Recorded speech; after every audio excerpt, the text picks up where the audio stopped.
नमस्कार दोस्तों, जीके संसार में आप सभी का स्वागत है।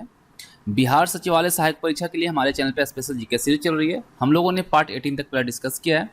आज हम सब पार्ट 19 डिस्कस करेंगे और इसके अंतर्गत हम सब महाजनपद युग, मगध साम्राज्य और सिकंदर का आक्रमण से जुड़े क्वेश्चंस को देखेंगे जो कि हमारी परीक्षा में पूछे जा सकते हैं। और इस तरह के क्वेश्चन जो आपको दिया जा रहा है वो विभिन्न परीक्षाओं में भी आपको काम आएंगे। तो चलिए सेशन को स्टार्ट करते हैं। उससे पहले मैं आपको बता दूं, अगर आपने पिछले पार्ट को नहीं देखा है तो आप इस वीडियो के डिस्क्रिप्शन बॉक्स में जाकर भी दिए गए लिंक के थ्रू देख सकते हैं, या फिर प्लेलिस्ट में जाकर आप बिहार सचिवालय सहायक परीक्षा पे क्लिक करके पिछले सभी पार्ट्स को देख सकते हैं। तो चलिए सेशन को स्टार्ट करते हैं और क्वेश्चन की तरफ बढ़ते हैं। किसमें 16 महाजनपदों की सूची उपलब्ध है? तो है अंगुत्तर निकाय। ठीक है, अंगुत्तर निकाय में 16 महाजनपदों की सूची उपलब्ध है। 6ठी शताब्दी ईसा पूर्व के किस महाजनपद की राजधानी का नाम महाभारत एवं पुराणों में मालिनी मिलता है? देखिए, 6ठी शताब्दी ईसा पूर्व के किस महाजनपद की राजधानी का नाम महाभारत और पुराण में मालिनी मिलता है? तो है अंग महाजनपद। ठीक है, 6ठी शताब्दी ईसा पूर्व में चेदी महाजनपद की राजधानी कहाँ थी? तो था सोथिवती। 6ठी शताब्दी ईसा पूर्व में ऐसा कौन सा महाजनपद था जहां पहले राजतंत्र था किंतु बाद में गणतंत्र स्थापित हो गया? तो था वज्जी। ठीक है, अब देखिए, महाजनपद, राजधानी और आधुनिक देश की बात करें, ठीक है, या क्षेत्र की बात करें तो देखिए, महाजनपद, मगध महाजनपद की अगर हम बात करते हैं तो इसकी राजधानी जो थी गिरिव्रज या राजगीर भी कहा जाता है। ठीक है, जो कि अभी इसी नाम से जाना जाता है, राजगीर। ठीक है, आधुनिक क्षेत्र अगर देखें तो पटना, गया, ठीक है, ये इसके अंतर्गत आता था, जो कि बिहार में, बिहार का कैपिटल पटना है। ठीक है, अंग महाजनपद, इसकी कैपिटल थी, राजधानी थी चंपा, जो कि वर्तमान में अगर देखा जाए, आधुनिक क्षेत्र देखा जाए तो भागलपुर और मुंगेर, जो कि बिहार में। वज्जी, इसकी राजधानी वैशाली, विदेह और मिथिला थी। इसके अंतर्गत वर्तमान में आधुनिक क्षेत्र अगर देखते हैं तो मुजफ्फरपुर, दरभंगा के आसपास के क्षेत्र आते हैं और ये बिहार में। ठीक है, मगध, अंग और वज्जी ये बिहार में थे। अब देखिए, काशी अंग महाजनपद की बात करें तो इसकी जो राजधानी थी वाराणसी थी और वर्तमान में भी वाराणसी है और ये उत्तर प्रदेश में आता है। वत्स, जिसकी राजधानी कौशाम्बी थी और ये इलाहाबाद, जो कि अब प्रयाग के तौर पर जाना जाता है। ठीक है, और ये उत्तर प्रदेश में है। कौशल, जिसका कैपिटल जो था श्रावस्ती था, फैजाबाद आधुनिक क्षेत्र है और ये उत्तर प्रदेश में आता है। मल, इसका कैपिटल कुशावती था और आधुनिक क्षेत्र है देवरिया, उत्तर प्रदेश। वहीं हम पंचाल की बात करें तो अहिच्छत और काम्पिल्य इसकी राजधानी थी और आधुनिक क्षेत्र अगर देखते हैं तो बरेली, बदायूं, फर्रुखाबाद और ये सभी कहाँ हैं? यूपी में। चेदी महाजनपद जो था, इसकी राजधानी थी शक्तिमती और वर्तमान क्षेत्र या आधुनिक क्षेत्र कह ले तो बुंदेलखंड, उत्तर प्रदेश। ठीक है, कम्बोज, इसकी राजधानी हाटक थी, जो कि राजौरी और हजारा क्षेत्र आता है आधुनिक क्षेत्र में और ये उत्तर प्रदेश में। सूरसेन महाजनपद, मथुरा, इसकी राजधानी थी और आपको पता है मथुरा कहाँ है? उत्तर प्रदेश में। अवंती, इसकी कैपिटल की अगर हम बात करते हैं, राजधानी की बात करते हैं, उज्जैन और महिष्मती इसकी राजधानी थी और ये मालवा, मध्य प्रदेश वर्तमान क्षेत्र आता है। कुरु, इसका जो कैपिटल था इंद्रप्रस्थ था और आधुनिक क्षेत्र अगर देखें तो दिल्ली जो है आपका इंद्रप्रस्थ ही पहले था। ठीक है, मेरठ और हरियाणा के कुछ क्षेत्र भी इसके अंतर्गत आते हैं।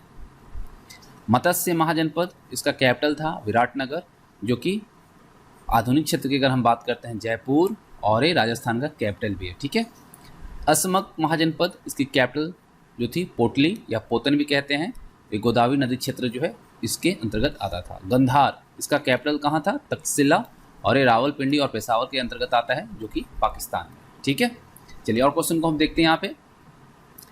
6ठी शताब्दी ईसा पूर्व में प्रसिद्ध नगर कान्यकुब्ज किस राज्य में स्थित था? तो पंचाल। ठीक है, 6ठी शताब्दी ईसा पूर्व में दक्षिण पश्चिम कश्मीर तथा काफिरस्तान के भाग को मिलाकर किस महाजनपद का निर्माण किया गया था? कम्बोज। 6ठी शताब्दी ईसा पूर्व में कौन सा जनपद नेपाल की तलहटी तथा दक्षिण में सयंदिका नदी के मध्य में स्थित था? तो था कौशल महाजनपद। महाजनपद युग में श्रेणियों के संचालक को क्या कहा जाता था? तो सृष्टि। याद रखिएगा। प्रथम मगध साम्राज्य का उत्कर्ष किस सदी में हुआ था? तो 6ठी सदी ईसा पूर्व में।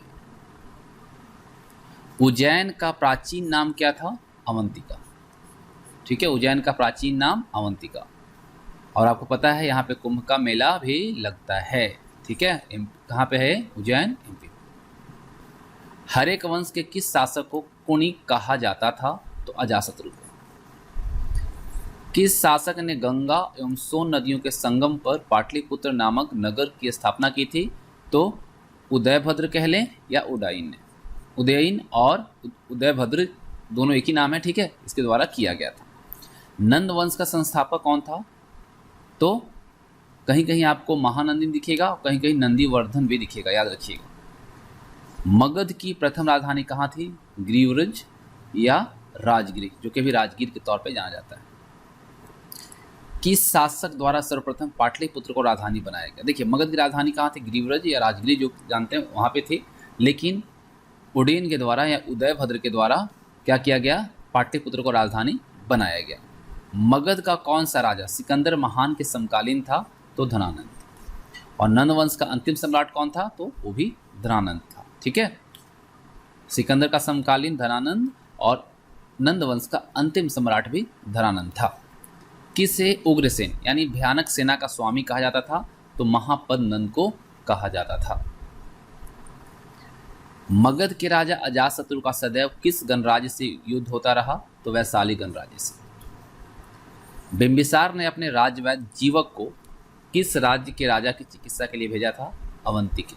ठीक है, अवंती के राजा का इलाज के लिए, चिकित्सा के लिए बिंबिसार ने अपने राज्यवैद्य जीवक को भेजा था। ठीक है, किस शासक ने अवंती को जीतकर मगध का हिस्सा बना दिया था? तो था शिशुनाग। कल्पसूत्र की रचना किसने की थी? भद्रबाहु ने। ठीक है, शिशुनाग वंश का अंतिम शासक कौन था? तो नंदीवर्धन। बिंबिसार ने किस वंश की स्थापना की थी? हरेक वंश की। और बिंबिसार मगध की गद्दी पर कब बैठा था? तो ये 545 ईसा पूर्व में मगध की गद्दी पर बैठा था। और बिंबिसार की हत्या जो है किसने की थी? अजातशत्रु ने। उसके बाद क्वेश्चन आता है कि हत्या तो कर दी, उसके बाद अजातशत्रु गद्दी पर कब बैठा? तो 493 ईसा पूर्व में। अजातशत्रु का सुयोग्य मंत्री कौन था? तो था वसाकार। अजातशत्रु ने किस गणराज्य को मगध में मिलाया था? तो ये था लिच्छवी गणराज्य। अजातशत्रु किस धर्म के अनुयायी था? तो जैन धर्म का। ठीक है, हरेक वंश का अंतिम शासक कौन था? तो था नागदशक। और शिशुनाग ने अपनी राजधानी कहाँ बनाई थी? तो वैशाली में। ठीक है, और नंद वंश का विनाश किसने किया? चंद्रगुप्त मौर्य और चाणक्य। अब देखिए, अगला क्वेश्चन पूछता है कि सिकंदर के पिता का क्या नाम था? तो सिकंदर का पिता का नाम फिलिप था। और सिकंदर के जन्म की अगर बात करते हैं तो 356 ईसा पूर्व में हुआ था। और सिकंदर का गुरु का नाम क्या था? अरस्तु। सिकंदर ने भारत पर किस लिए आक्रमण किया था? तो विश्व विजेता बनने के उद्देश्य से आक्रमण किया था। सिकंदर का प्रधान जो सेनापति था उसका नाम क्या था? तो सेल्यूकस निकेटर। ठीक है, सिकंदर ने भारत पर आक्रमण जो किया कौन से वर्ष किया था? 326 ईसा पूर्व में। सिकंदर का भारत में सफलता के क्या कारण थे? तो वह एक अच्छा प्रशासक था और यही कारण था कि वो भारत में सफलता हासिल की थी। अब देखिए, भारत पर महत्वपूर्ण विदेशी आक्रमण की अगर बात करें तो एक तरफ आपको आक्रमणकर्ता दिख रहा है, दूसरी तरफ आक्रमण का वर्ष दिख रहा है। स्काइलक्स का सामुद्रिक आक्रमण ये 518 से 517 ईसा पूर्व के बीच हुआ। सिकंदर का भारत पर आक्रमण 326 ईसा पूर्व में। सेल्यूकस निकेटर का भारत पर आक्रमण जो हुआ वो 305 ईसा पूर्व में। और हिंद यूनानी या वैक्ट्रियन का आक्रमण भी हम जानते हैं इसे 109 ईसा पूर्व में। और सीरिया के राजा अंतिओकस तृतीय का जो आक्रमण हुआ वो 206 ईसा पूर्व में हुआ था। और ड्रेमिटियस यानी इंडो ग्रीक का आक्रमण जो हुआ 180 से 165 ईसा पूर्व में हुआ। एक और आक्रमण आता है मिनांडर का आक्रमण, ये 155 से 130 ईसा पूर्व में हुआ था। कुछ और क्वेश्चन को देखते हैं। झेलम नदी के किनारे प्रसिद्ध वित्सता का युद्ध किन किन राज्यों के बीच लड़ा गया? तो पोरस और सिकंदर के बीच लड़ा गया था। किस स्थान पर सिकंदर की मृत्यु हुई थी? तो बेबीलोन में हुई थी। और कब हुई थी? 323 बीसी में हुई थी। यूनानी कला के सम्मिश्रण से कौन सी कला शैली का विकास हुआ है, तो ये गंधार कला शैली का विकास हुआ है। तो इस तरह से जो महाजनपद युग और इससे जुड़े जो इम्पोर्टेंट क्वेश्चंस थे हमने यहाँ पे देखी, और उम्मीद करता हूँ आप सबको क्वेश्चंस पसंद आए होंगे और इससे आपको काफ़ी हेल्प भी मिलेंगे आने वाली एग्जामिनेशन में। तो आप वीडियो को लाइक और अपने दोस्तों के साथ शेयर जरूर कीजिएगा, और इस वीडियो के रिगार्डिंग जो भी आपका फीडबैक हो कमेंट बॉक्स में देना मत भूलिएगा। Thanks for watching. मिलेंगे आप सभी के साथ नेक्स्ट वीडियो।